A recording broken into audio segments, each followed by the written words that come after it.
ఇక తెలంగాణలో మరో ఇద్దరు మావోయిస్టులు లొంగిపోయారు. రాష్ట్ర committee member Kakarala Sunitha alias Badri, Chennuru హరీష్లు రాచకొండ సిపి సుధీర్ బాబు ఎదుట లొంగిపోయారు. ప్రస్తుతం కాకరాల సునీత అలియాస్ బద్రిపై ₹1 కోటి రివార్డు ఉంది.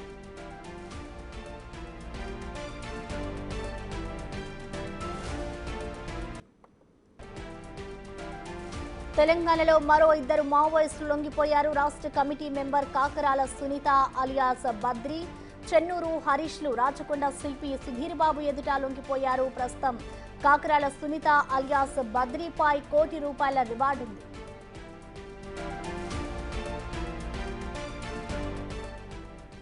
ఇక మావోయిస్టుల లొంగివేతకు సంబంధించిన పూర్తి డీటెయిల్స్ ని మా ప్రతినిధి సాగర్ అందిస్తారు. సాగర్,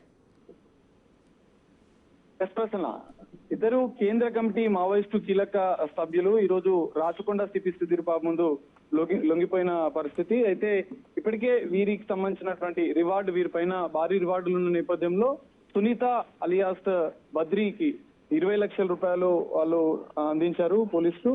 లొంగిపోతున్న మావోయిస్టులకు పునరావాసం కల్పించడంతో పాటు వారికి అండగా ఉంటామని చెప్పి కూడా సిపి సుధీర్ బాబు చెప్పారు. అయితే తెలంగాణలో పోలీసుల కృషి వల్లనే మావోయిస్టు కేంద్ర కమిటీ, స్టేట్ కమిటీ, ఏరియా కమిటీలో పనిచేస్తున్న వారు కూడా లొంగిపోతున్నట్లు కూడా ఆయన పేర్కొన్నారు. అయితే ఇందులో ఇద్దరు, Sunitha alias Badri area committee member గా ఆమె సెంట్రల్ కమిటీలో పనిచేశారు. ఇటు మరో మావోయిస్ట్ హరీష్ అలియాస్ రమణ, ఈయన ఏరియా కమిటీ మెంబర్ గా కూడా పనిచేశారు. అయితే ఇందులో సునీత ఆమె కేంద్ర కమిటీ కీలక మావోయిస్టు నేతలతో మావోయిస్టు భావజాల వ్యాప్తికి, దండకారణ్యంతో పాటుగా తెలంగాణ, ఆంధ్రప్రదేశ్, ఒరిస్సా బార్డర్ పలు అడవులు, ఇటు నల్లమల దండకారణ్యంలో కూడా మావోయిస్టు భావజాల వ్యాప్తికి, పార్టీ వ్యాప్తికి కూడా అనేక మందిని అందులోకి, అంటే మావోయిస్టు భావజాలానికి వ్యాప్తి చేసినట్టుగా కూడా చెప్పారు. సో ఆమెకి ₹20 లక్షల రివార్డును, ఇటు చెన్నూరి హరీష్ కి ₹4 లక్షల చెక్కులను కూడా ఇప్పుడు కొద్దిసేపటి క్రితమే సుధీర్ బాబు రాచకొండ సిపి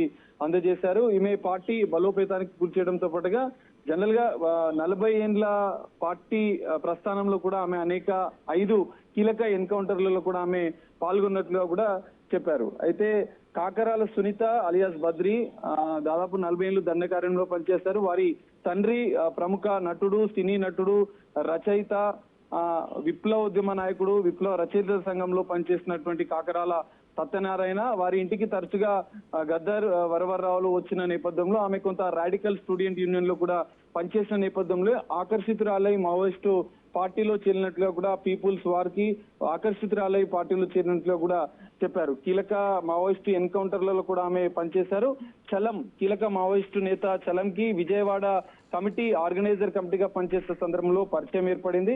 ఆమె మావోయిస్టు కీలక నేత చలం ని వివాహం చేసుకుంది. సో ఈ మధ్య తాజాగా 2025 జూన్ లో జరిగినటువంటి ఆపరేషన్ కగార్ లో వాళ్ళ భర్త మృతి చెందాడు. అనంతరం కొంత ఆమెకు అనారోగ్య సమస్యలు వచ్చిన నేపథ్యంలో ఆమె జనజీవ సమితిలో కలుస్తున్నట్లుగా కూడా సుధీర్ బాబు చెప్పారు. అయితే మావోయిస్టులకు యువత కొంత దూరంగా ఉన్నారు. ఇప్పుడున్న పరిస్థితుల్లో తెలంగాణ ప్రభుత్వం, తెలంగాణ పోలీస్ శాఖ మావోయిస్టులకు అనేక రకాలుగా, అంటే అందులో ఉన్నటువంటి బయటికి వచ్చి జనజీవన సమితిలో కలిస్తే వారికి అన్ని విధాలుగా అండగా ఉంటుంది, వారంతా కూడా బయటికి రావాలని చెప్పారు. కాకరాల సునీత వారి సిస్టర్ కూడా ఇంకా దండకారణ్యంలోనే పనిచేస్తున్నట్లు కూడా పోలీసులు గుర్తించారు. ఆమెను కూడా ఆహ్వానిస్తున్నారు జనజీవన సమితిలో కలవాలని చెప్పి.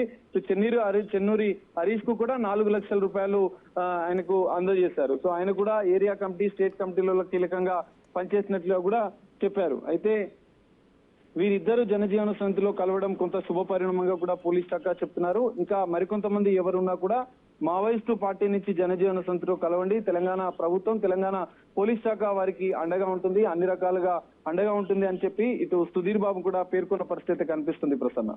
Okay Sagar, thank you.